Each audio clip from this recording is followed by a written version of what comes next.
महोबा के पास है। वहाँ पे जो है 1857 के बाद जब रानी लक्ष्मीबाई परास्त हुई तो एक और युद्ध हुआ। उस युद्ध में केवट, पासी, कंजर, यही समुदाय जो है वहाँ पे उसने युद्ध लड़ा और उस युद्ध को जीता, चरखारी के किले को मुक्त कराया।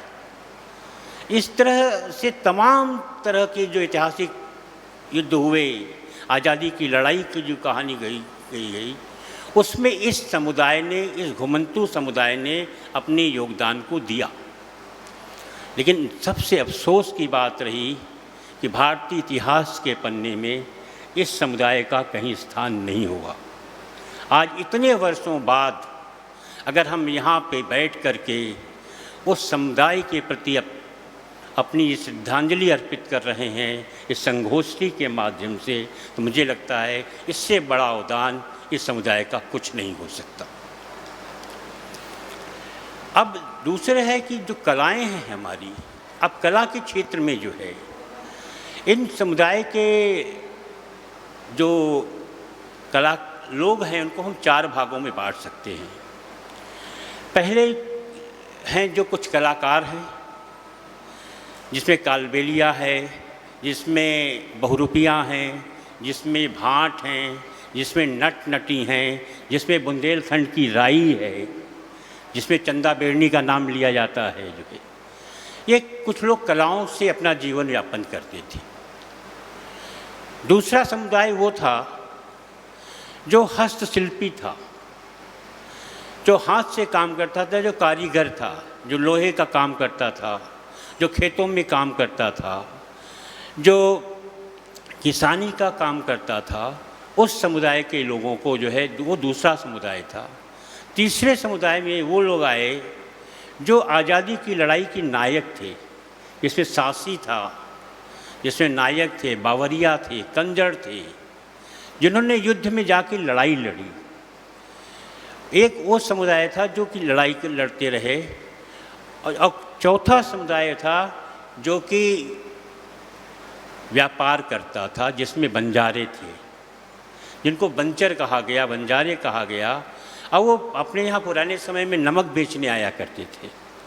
नमक की बोरी लेके आते थे, कुछ लेकर के, अनाज लेकर के नमक दे के जाते थे। ये कला के क्षेत्र में अगर ये समुदाय ना होता तो ना हमारे पास कालबेलिया होता, ना हमारे पास बुंदेलखंड की राई होती, ना हमारे पास जो है रंगा और मनिहार की गायकी होती, ना बाबूजी के फड़ होते, और न ही हमारे पास नाट्य, लोक नाट्य की विधा जो है नट और नटी, इस तरह की जो विधाएं थीं, इन विधाओं को भी इन्होंने संघर्ष के साथ साथ संजो करके रखा। ये था इनका ऐतिहासिक और कला के प्रति इनका योगदान। आज की जो चुनौतियां हैं, इस समाज की सबसे बड़ी चुनौती है कि इनको हमने उनके मूल से अलग किया हुआ है। मेडिकल प्रैक्टिशनर्स बिल आया तो इन समुदायों को कहा गया कि आप जंगल नहीं जा सकते हैं। जंगलों के अंदर मेड़बंदी की गई, उसमें डिमार्केशन किया गया कि यहाँ तक आप जाएंगे, उसके अंदर नहीं जाएंगे। लेकिन जितना ज्ञान, जो देशज ज्ञान है, जो पारंपरिक ज्ञान है, जो औषधियों के प्रति का ज्ञान था, उस समुदाय को हमने उसके मूल से अलग किया। महाराष्ट्र में एक जो है घुमंतू जनजाति है, वेद का यही काम था कि वो जंगलों में जाते थे, पहाड़ों पे जाते थे, वहाँ रहते थे, वहाँ की औषधियों के बारे में अध्ययन करते थे और उस ज्ञान को लेकर के वो आते थे। अब उसके बाद दूसरी जो चुनौती आई कि नट और नटी, भालू और बंदर, जो मदारी लोग लेके आते थे, जो फ़कीर और कलंदर है हमारे यहाँ सुबह आते थे, भजन गा करके जो है भिक्षा मांगते थे, और उनका ये नियम था कि सूर्योदय के पहले वो भिक्षा लेते थे, सूर्योदय के बाद नहीं लेते थे। हमने उनको गाँव में प्रतिबंधित कर दिया। पेटा के आने के बाद भालू, बंदर, जानवरों से कर्तव्य दिखाने की परंपरा को हमने रोका। अब उससे जो है एक बहुत बड़ा समुदाय आज भी अपनी उन कलाओं से, अपनी उस परंपराओं से, अपनी उस विरासत से वंचित है। और उस परंपरा को, उस विरासत को, उसको बचाने के लिए हमें कोशिश करनी चाहिए। हमारे यहाँ सपेरा थे, बीन बजाते थे, उनको हम लोग जो है, क्योंकि सांप को पकड़ना मना हो गया, गांव में सांपों की इस तरह से पूजा नहीं होने लगी, वो पूरा सपेरा समुदाय जो अपनी सिर्फ एक बीन पे आश्रित था, उसकी पूरी कला परंपरा को हमने जो है अपने से, अपनी कलाओं से, अपनी उससे दूर कर दिया।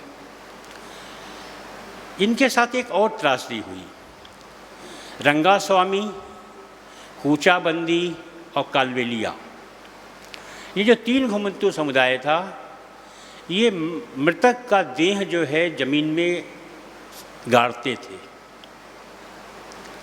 क्योंकि इनके पास अपनी ज़मीन नहीं थी, अपना जंगल नहीं था, तो किसी भी जगह पे इनको जो है शमशान की जगह नहीं मिली आज तक। अब मृतक की देह को, मृतक की ज़मीन को लेके ये जंगल जंगल भटकते हैं। कभी भी रात को जब ज़रूरत पड़ती है जो है, तो ये चोरी छिपे जो है कभी पुलिस थाने की मदद लेते हैं, कभी सरकार की मदद लेते हैं, और तब जाके ये अपने जो है शव का दाह संस्कार, शोक संस्कार करते। आधुनिकता की इस दौड़ में कलाओं को जब हमने इवेंट बनाया, तो उसका जो सबसे बड़ा नुकसान हुआ वो इन घुमंतू जातियों का हुआ। और उसका सबसे बड़ा उदाहरण है पुष्कर का मेला। पुष्कर का जो मेला था वो घुमंतू समुदाय का एक सालाना समारोह था, जहाँ सभी घुमंतू भारतवर्ष भर के वो वहाँ पे आते थे, वो कालबेलिया करते थे, वहाँ ऊँट की सवारी कराते थे, वहाँ घूमते थे। अब उसको हमने इवेंट बनाया। इवेंट बनाने के बाद उस पूरी प्रक्रिया को हमने एक इवेंट मैनेजर को दे दिया, एक इवेंट कंपनी को दे दिया। अब उन्होंने अपनी सुविधा के अनुसार वहाँ पे इस तरह के खेलों का आयोजन किया जहाँ से ये समुदाय बाहर आ गया। और अब वहाँ पगड़ी बांधने की प्रतियोगिता होने लगी, स्कूल के बच्चों को ले जाके घूमर कराया जाने लगा, और एक नई परंपरा शुरू हो गई है कि हम किस तरह से विश्व रिकॉर्ड बनाएं। इतने लोगों को लाओ, एक जगह इकट्ठा करो, एक विश्व रिकॉर्ड बनाओ। तो उस पुष्कर के मेले के साथ पूरा जो समुदाय है, जो जनजाति समुदाय था, जो घुमंतू समुदाय था, वो उससे पूरा बाहर आ गया। तो ये आज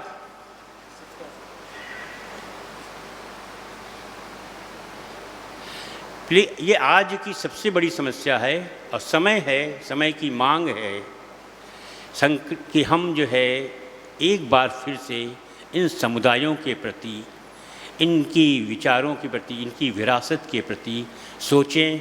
क्योंकि आज भी बहुत से ऐसे लोग हैं, अपने गोरखपुर में जब बनटांगियाँ हैं, जिनको अंग्रेज़ लोग लेकर गए थे, जो है जब रेलवे लाइन बिछाई जा रही थी, उन बनटांगियाओं को 14 के पहले तक उनका राशन कार्ड नहीं था।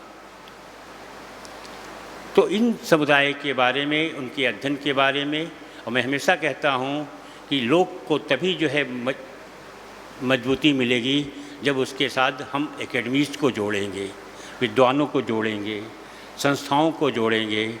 आज इस अवसर पर मुझे यहाँ आने के लिए मधु जी ने आमंत्रित किया, मैं उनका आभारी हूँ व्यंजना की टीम का, जिन्होंने बड़ा सुंदर आयोजन किया। और मैं एक बार पुनः आप सभी के प्रति आभार व्यक्त करता हूँ और अपनी बात 2 पंक्तियों से समाप्त करता हूँ। है अंधेरी रात पर दिया जलाना कब मना है। जय भारत, जय भारती।